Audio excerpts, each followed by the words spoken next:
मराठा आरक्षणासाठी उद्या एक दिवसाचं विशेष अधिवेशन, तर सगळे सोयऱ्यांबाबत कायदा पारित करा अन्यथा पुढची दिशा ठरवणार, जरांगेंचा इशारा। तर अधिवेशनातून काही साध्य होणार नाही, राज ठाकरेंचा दावा।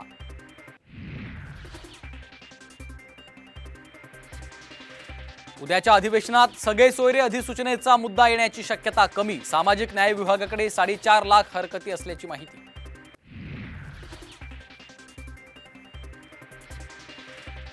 राज ठाकरे महायुतीत जाण्याची शक्यता, शिवतीर्थवर राज ठाकरे आशिष शेलारांमध्ये खलबत, लोकसभेच्या जागांवर चर्चा झाल्याची सूत्रांची साम टीव्हीला माहिती।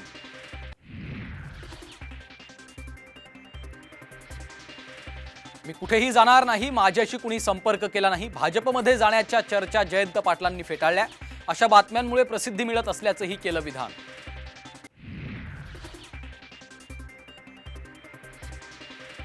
शरद पवार गटाला एका आठवड्यात चिन्ह द्या, सुप्रीम कोर्टाचे आयोगाला निर्देश, तर पुढील आदेशापर्यंत राष्ट्रवादी शरदचंद्र पवार हेच नाव कायम ठेवण्याचेही आदेश।